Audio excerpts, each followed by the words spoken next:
The reenactments and commentary in this program may contain frank talk of a sexual nature. Viewer discretion is advised. A rock-throwing mystery man, tyranny by telephone, and that pesky paparazzi. It's just another dull day in court in Santa Maria, California. Hello, I'm James Curtis, and welcome to E's coverage of the Michael Jackson trial.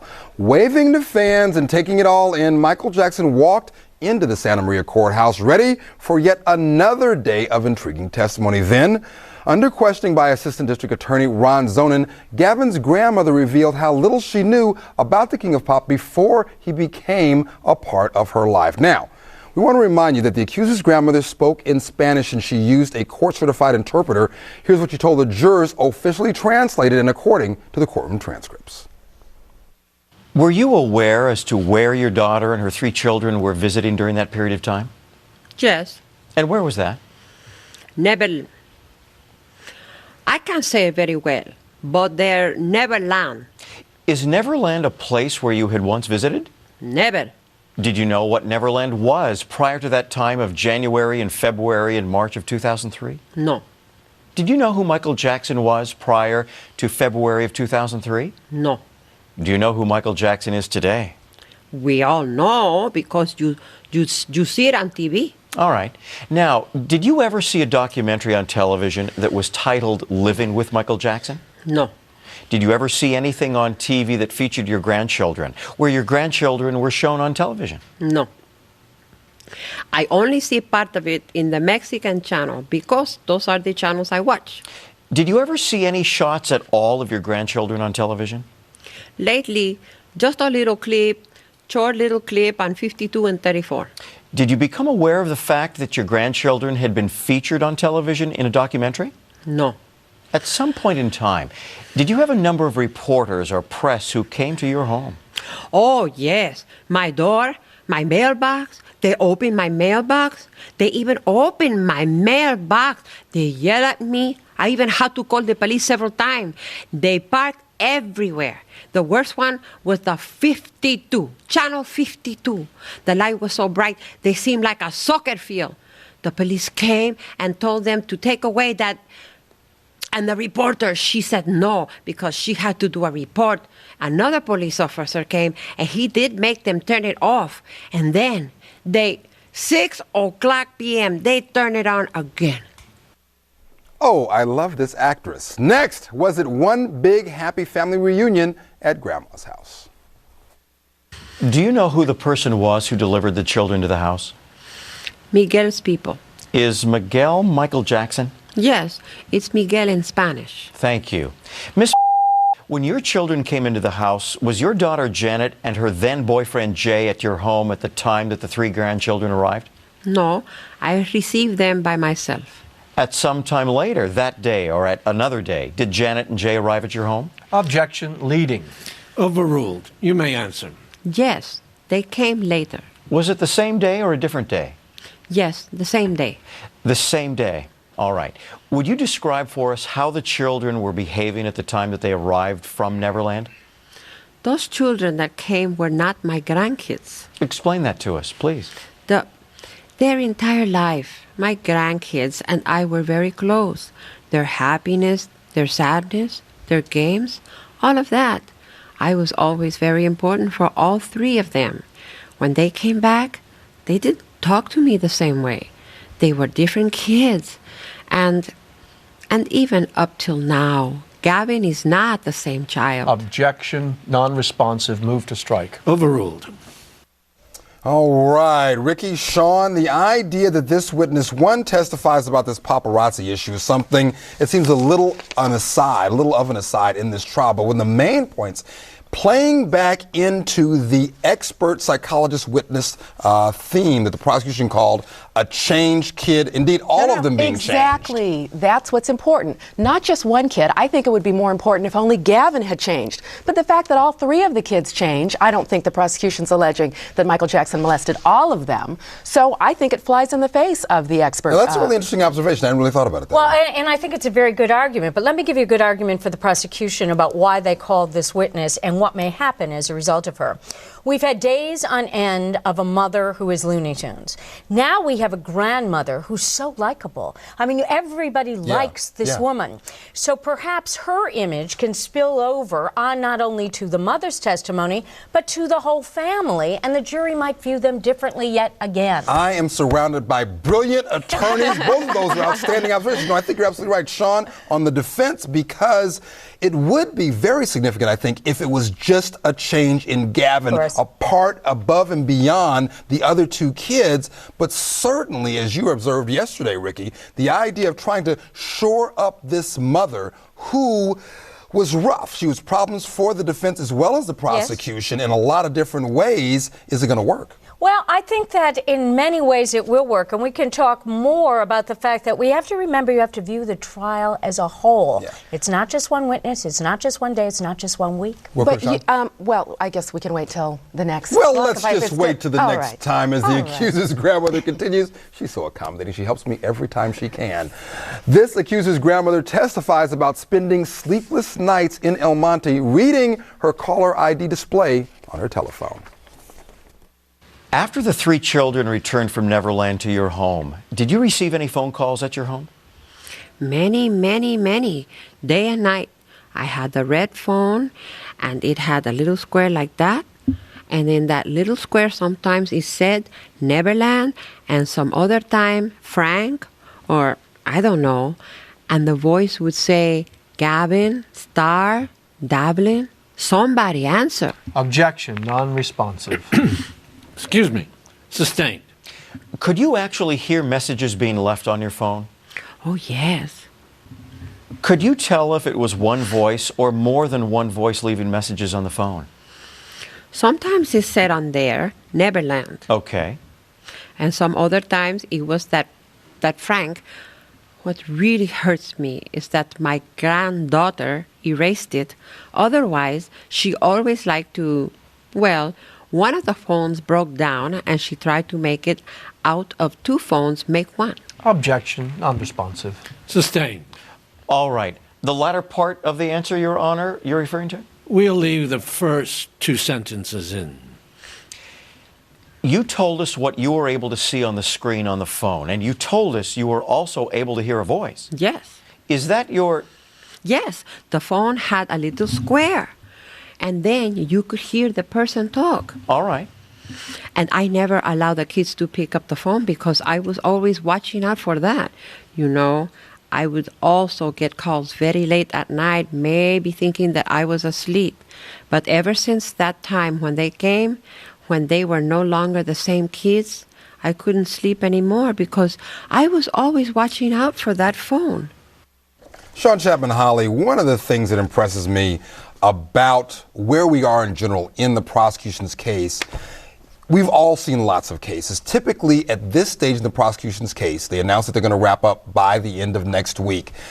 No matter what the defense is or who the defendant is, you're thinking, they probably did it. We're not here. Exactly. And we're not at that place. That is exactly right. That's what I have been saying to everyone who will listen. Normally, as you said, at this point in any prosecution case, you're thinking, guilty, put him away. And it's not till you get to the defense case that you start going, maybe not. But we've gone, maybe not, I think many times throughout the prosecution case. We may do that from time to time, but the reality is this. If you look at it from a balanced point of view, Sean can say, well, there is reasonable doubt, so by reasonable doubt we can vote not guilty. I can say, hey, wait a minute. Let's look at this whole thing, not a day, a week, but the whole case. It's Gavin, supported by his siblings, even supported by his wacky mother, who is supported by physical evidence, including surveillance, including phone calls, including the passports, and it's those prior acts of uncharged misconduct. A jury can convict on that evidence. But the problem, Ricky, let me just challenge you just a moment. Each and every point that's good for the prosecution, as we observed some weeks ago, it's 1 step forward, 2 steps back with respect to, as it seems, each good point that they put up on the board. Doesn't matter if it's a step forward and a step back. Ultimately, what matters is what the jury considers as a whole. If they want to choose to believe Gavin, that's the end of this case. Yeah, that's true. But will they choose so? Sean Chapman Holly reserving that energetic response till we return. And when we return, who would attack the home of a little old lady? Stay with us.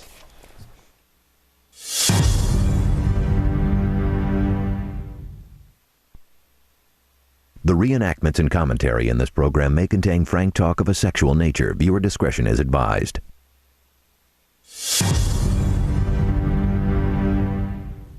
Welcome back. We pick back up with the direct examination of Gavin's grandmother. She recalls being tormented by prying eyes and ringing telephones. Here's how she responded to questions from Assistant District Attorney Ron Zonin, again, officially translated and according to the courtroom transcripts. Over what period of time did the calls continue? In other words, was it over days, over weeks, or months? How would describe the length of time that the calls continued? A long time. I couldn't tell you days or whatever because I didn't keep track of days, hours. And I watched my grandkids until my daughter took them, took the boys, and Davlin stayed with me. Did you ever become aware of the fact that there were people watching you? Objection. Leading. Overruled. All around my house, there was a lot of cars. There was a lot of people. Did anybody ever come to the door and attempt to contact you or the children? Many people came to the door of my house. Cameras. I was hiding. I was almost like a prisoner. I had to hide. I couldn't even stick my face out like that because everybody would just come on over. That couldn't have been pleasant. Next, the harassment escalates with a new weapon of choice. Within a week or two after your grandchildren returned to your home, did anybody come to the door, knock on the door, and inquire about the children? Yes, all the time. All the time. Anybody throw stones at your house? Yes. Once I'm speaking slow so that you can be talking. I was sitting down watching the soap operas because I'm always watching my soap operas. That TV I have in the dining room, Davlin sleeps or used to sleep in the bedroom that goes out. That's out to the street. But sitting like this, here's the dining room, and there was the bedroom. But I was sitting down when I heard a brrr or something like that. But I thought myself, well, it must be the kids just out in the street. But no. Then again and again. And then by the third time is when I stood up. Objection. Non-responsive and narrative. Narrative. Sustained. What did you do then? I stood up. I walked around and Davlin just rushed out the bedroom. And she asked me, Mom, did you hear that? So I told her, yes, somebody's throwing rocks at the house. We both went up to the door. And when we went out like that, we saw a man standing next to the car. It was a small car. I don't know if it's black or blue because it was getting late. Objection. Narrative. Non-responsive. Sustained. After you saw the vehicle, did you see the person near the vehicle? Yes. Could you... Right at the time that my granddaughter and I went out, we turned like that because right at the time a rock was coming on its way and it hit right on the window of Davlin's bedroom. While you were standing watching? Yes, right at the time that we went out like that. Objection. Narrative. Non-responsive. Sustained. Sean Chapman Holly, displayer of great restraint, and I appreciate it.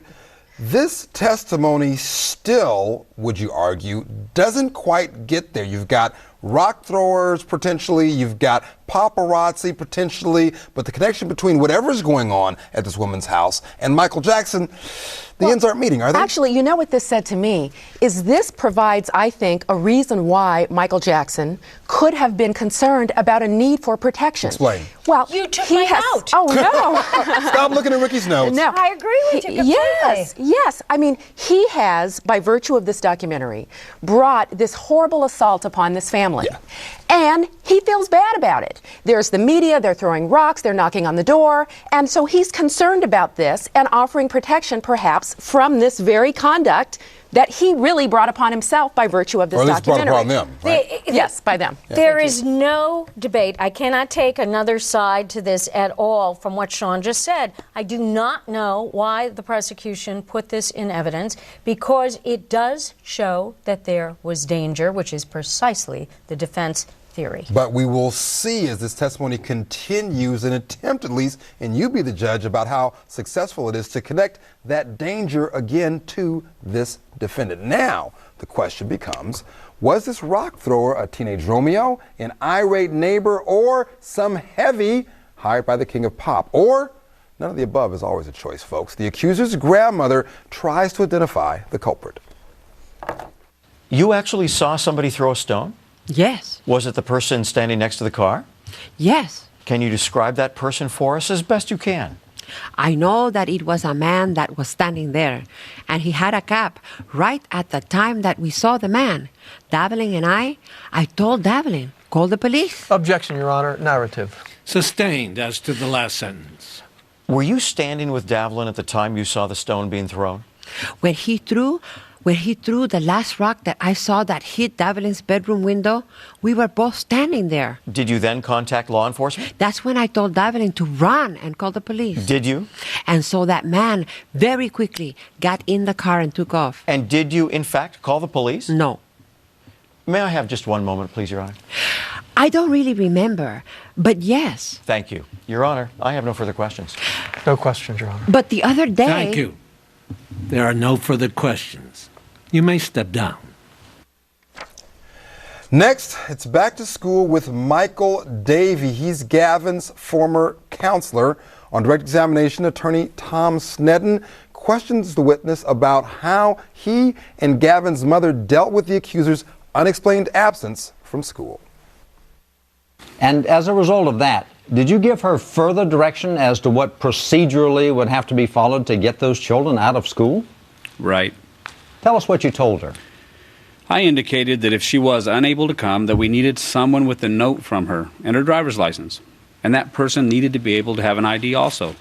And that we needed the textbooks returned, and to do it quickly, to do it soon. All right. At that point in time, did you become aware of the fact that somebody came to check the children out of school? Yes. She said that somebody would come in a day or two. And did you write a note to somebody to expect this to happen? I wrote a note to my secretary that a person would be coming with her ID and his ID and pay for the books, and to direct that person to the book room to pay for any textbooks that weren't there.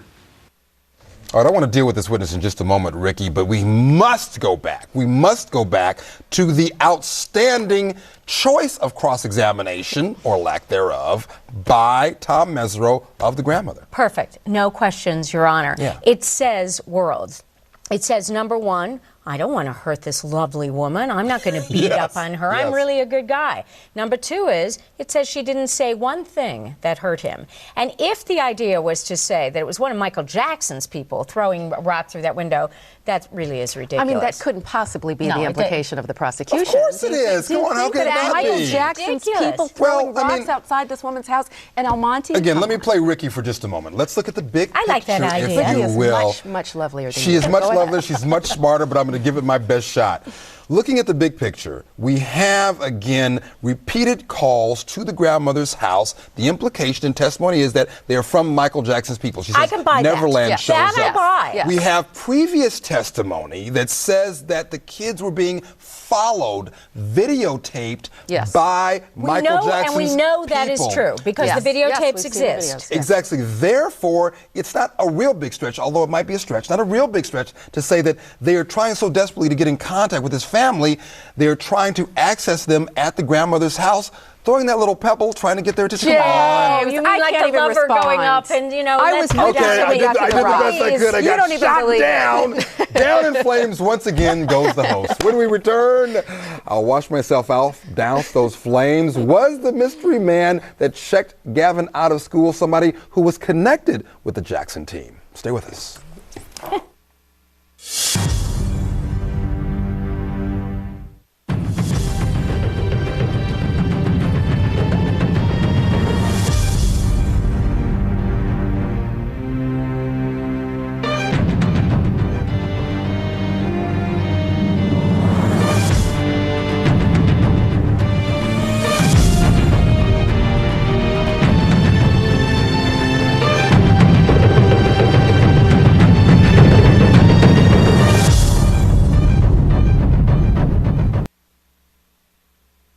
The reenactments and commentary in this program may contain frank talk of a sexual nature. Viewer discretion is advised.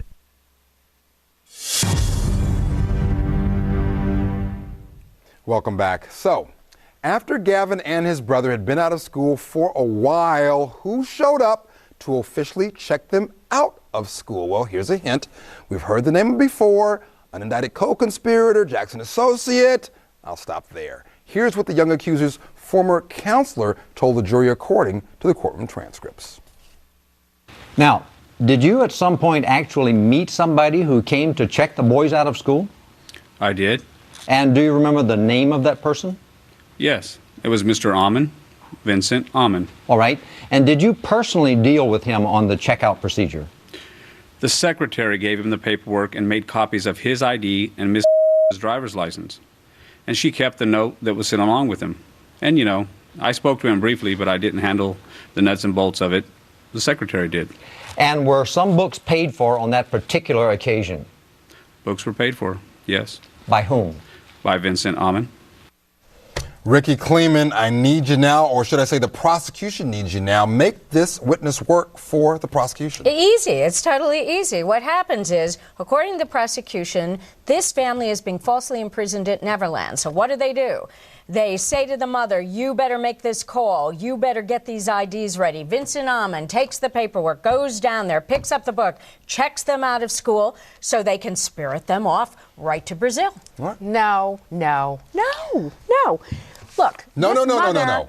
Exactly. This mother has to facilitate this official checkout of the school. Sure. She's got to do affirmative acts to make this happen. This is a woman we've heard. She's speaking in code. She's doing all of these things. Why would she affirmatively do stuff to get her kids officially checked out of school? Because she affirmatively does everything that she is told to do because she says she's living in fear. But she has to supply the ID, Exactly. and I don't recall any She had to testimony. sign the passport application. I read her entire testimony, as did you, I know, because it was so intriguing. I don't remember anything about having her kids checked out of school and cooperating anyway. Be sure to watch our exclusive coverage of the Michael Jackson trial every weeknight, 7:30 p.m. Tomorrow, was Neverland a prison? We're going to hear, folks, get this, a police officer who was actually employed by Michael Jackson at Neverland.